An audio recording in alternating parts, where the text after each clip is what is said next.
Hey guys, and welcome to this video. Today I want to find the value of this expression. Maybe you solve this math expression like this first. 5 minus 7 is equals to negative 2, and 5 minus 7 is equals to negative 2. Now negative 2 times negative 2 is equals to plus 4, but this answer is not correct. According to the rules of mathematics PEMDAS,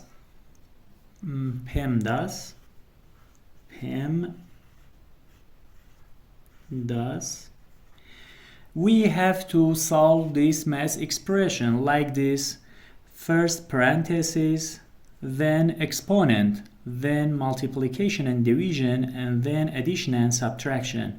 And we have to solve this math expression from left to right. Now in this expression we have one parenthesis that we must solve this first.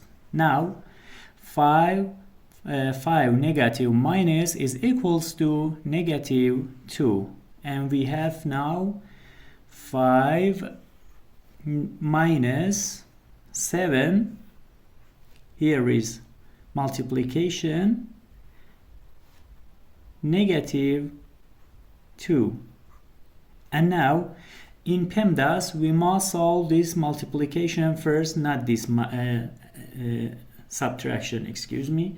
Now 7 times negative 2 is equals to negative 14. Now we have here 5 minus negative 14. This expression is equals to negative times negative is equals to positive 14. Now we have 5 plus 14, that this is equals to 19. The final answer is 19. Thank you for watching.